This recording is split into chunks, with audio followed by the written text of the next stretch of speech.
Aleluia, Jesus. Glória a Deus. Meus queridos, a paz do Senhor Jesus. Eu convido os irmãos de pé como estão a abrir as vossas Bíblias em 1 Reis, capítulo de número 17. 1 Reis, capítulo de número 17. Enquanto os irmãos localizam, eu quero agradecer primeiramente a Deus por mais essa oportunidade de estarmos aqui pela terceira vez na incumbência de ministrar a palavra. Eu louvo a Deus pela vida do nosso amigo, meu amigo particular, pastor William, missionária Zelinda, que são os anjos dessa igreja. Também quero louvar a Deus pela vida do Gabriel, a Thaís, irmão Anselmo, que nos acompanha nessa noite, o irmão Jorge e a minha esposa, a diaconisa Joelma Veloso. Amém, irmãos? 1 Reis, capítulo de número 17. Nós vamos ler a partir do versículo 1. Pois assim está escrito: Então Elias, o tisbita, dos moradores de Gileade, disse a Acabe: Vive o Senhor, Deus de Israel, perante cuja face estou, que nestes anos nem orvalho nem chuva haverá, senão segundo a minha palavra. Depois veio a ele a palavra do Senhor, dizendo: Vai-te daqui e vira-te para o oriente, e esconde-te junto ao ribeiro de Querite, que está diante do Jordão. E há de ser que beberás do ribeiro, e eu tenho ordenado aos corvos que ali te sustentem. Foi, pois, e fez conforme a palavra do Senhor, porque foi e habitou junto ao ribeiro de Querite, que está diante do Jordão. E os corvos lhe traziam pão e carne pela manhã, como também pão e carne à noite, e bebia do ribeiro. Amém? Glória a Deus. Amado Deus, poderoso Pai, nós te rogamos por este momento, a qual é chegado o momento da sua palavra. Meu Pai, que o Senhor possa abrir o nosso coração, o nosso entendimento para recebermos a mensagem que o Senhor há de transmitir nesta noite. Glorifica e exalta o teu santo nome em nosso meio, em nome de Jesus Cristo. Amém? Os irmãos podem tornar os vossos assentos. Meus amados, este texto bíblico é tanto um pouco conhecido em nosso meio. Todos nós já ouvimos falar do profeta Elias. Todo crente conhece bem, pois é um dos profetas que marcou Israel, porque foi um profeta chamado por Deus para profetizar em Israel em um tempo a qual o povo, a nação, estava distante da presença de Deus. Quando o povo, quando a nação havia se esquecido das promessas, e então a palavra do Senhor nos diz que o Senhor levanta Elias para ser profeta em Israel. Pouco nós sabemos sobre Elias, poucos nós vamos ver falar da sua origem, do seu parentesco. A Bíblia, ela não explana de forma ampla, mas a Bíblia relata que era um homem que tinha uma intimidade diferente entre todos os profetas que esteve em Israel. Elias foi um dos que se destacou porque a sua comunhão era extrema, é algo que ao nosso ver era fora dos limites, haja vista que era o profeta que abria a boca e falava segundo a minha palavra, não segundo a palavra do Senhor. Só vai chover em Israel quando eu ordenar que volte a chover. Meus queridos irmãos, vale a pena ressaltar nesta noite que Elias não falava de si próprio, mas era um homem que tinha uma comunhão diferenciada, ao ponto de quando ele abria sua boca, o próprio Deus falava pelos seus lábios. Um homem, um profeta diferenciado na comunhão, na entrega, levou o seu ministério na íntegra, e Deus usou em um tempo difícil em Israel. A palavra nos diz que o rei Acabe, no capítulo anterior, diz que Acabe foi um dos piores reis que já esteve na nação de Israel. Quando Acabe levanta um deus, uma estátua, Acabe levanta Baal para induzir o povo à idolatria, a adorar aquilo que que Deus abomina. Então Acabe levanta Baal e Elias, e Deus levanta Elias. Enquanto Acabe induzia o povo à idolatria, Deus usava Elias em profecias para lembrar o povo que era a nação escolhida, que era a nação eleita e que era a nação que carregava a marca da promessa. A promessa que mais tarde fluiria, nasceria o nosso Salvador. Israel estava fora da presença, mas não tinha perdido a promessa. Então Deus levanta o profeta para sempre profetizar em Israel e lembrar o povo da sua promessa. Meus amados irmãos, mas Elias era um homem como nós, ainda que fosse um homem usado em profecia, um homem que não baixava sua guarda diante do inimigo, um homem que temia apenas o nosso Deus, um homem que tinha uma comunhão tal que quando orava, Deus descia labareda de fogo dos céus. Então nisso não faz diferente de nós. A sua comunhão era diferente, mas ele era homem como eu, como você. E eu sei que Deus, em determinados momentos, ele requer um tratamento particular, especialmente com cada um. Então agora a palavra nos diz que logo após ele profetizar que não choveria mais sobre Israel, somente depois que ele abrisse a sua boca e determinasse chuva na nação, a palavra nos diz que tudo se torna seco, o céu se cessa, até o orvalho da noite agora é retirado, as noites se tornam secas.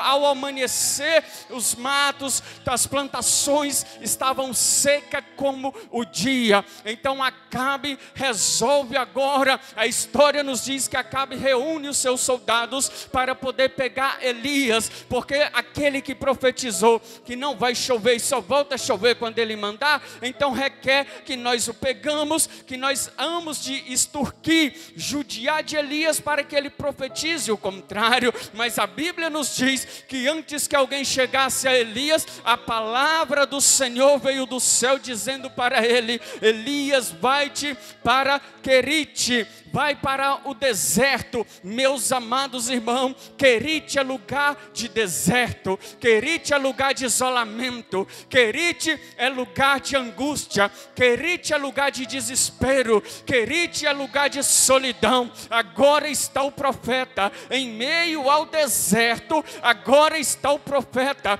vivendo 100% da dependência dos céus.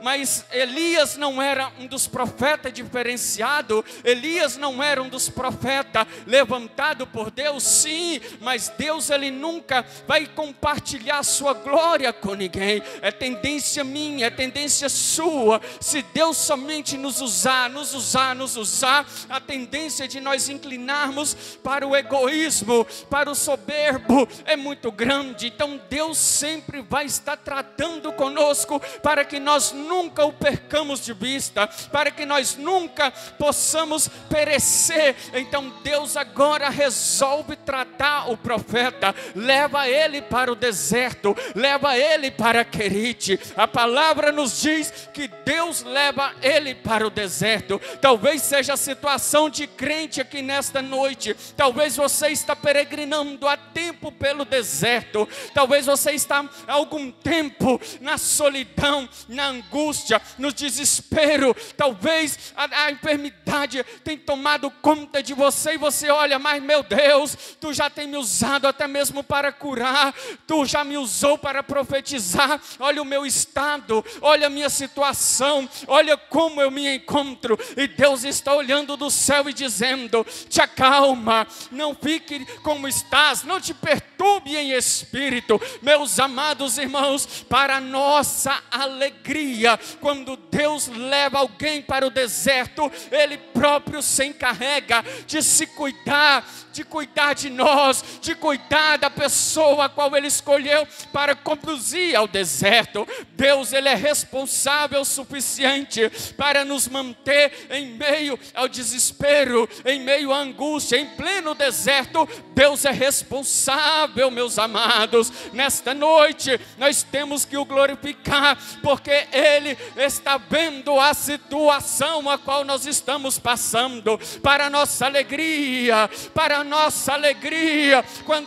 quando a palavra desce do céu dizendo: Elias vai para Querite, porque eu já preparei os corvos para 2 vezes ao dia levar alimento, levar o pão pela manhã e carne, como também levar o pão e carne ao anoitecer. Deus, Ele sempre cuida de nós. Deus tem propósito nessa sua situação. Deus tem propósito neste deserto que você está passando. Nesta noite, para nossa alegria e para desespero de Satanás, nenhum escolhido de Deus há de perecer. Nenhum escolhido de Deus vai perecer no meio do deserto, porque se foi Deus que levou ao deserto, é Deus quem vai cuidar, é Deus quem vai zelar. Nosso Deus é o Deus da provisão. Nosso Deus é o Deus da provisão, meus queridos. Nossa alegria é que Ele não precisa de circunstância para poder fazer algo em nosso favor, porque se preciso for, Ele usa corvo, se preciso for, Ele usa até pássaro para abençoar um escolhido seu. Quando nós estamos debaixo do propósito, ainda que esteja doendo, ainda que a angústia esteja nos assolando, Deus sempre está dizendo: calma, meu filho, porque até em meio a esta solidão eu tenho um propósito. Eu tenho o propósito de manifestar minha glória. Eu tenho o propósito de mostrar quem eu sou. Ei, amado, sempre que eu conto isso, eu conto com muita alegria. Ali em Goiânia, a minha tia um certo dia vai ao supermercado para fazer sua feira do mês. E de repente, quando ela está no meio do supermercado, que ela termina de colocar as suas compras no carrinho, ela olha para o esposo e fala assim: Marcelo, pegue outro carrinho, vamos fazer aqui uma compra. Meu tio já entendia, sabia da comunhão que ela tinha com Deus. Ela então sai pelo supermercado, ela faz uma outra compra, uma compra extra, passa pelo caixa, chega na casa dela, o meu tio pergunta: e Vaci, mas e agora essa compra, para quem? Ela falou: eu não sei, Deus mandou eu fazer esta compra. Então ela olha para ele e fala: vamos. E ele: para onde é? Ela: eu não sei, estou na dependência do Espírito Santo, pastor William. E eles começam a sair dentro de Goiânia, entra numa rua, entra na outra, sai de uma rua, sai na outra. De repente eles param de frente a um portão, e quando eles param de frente àquele portão, ela fala: é nessa casa.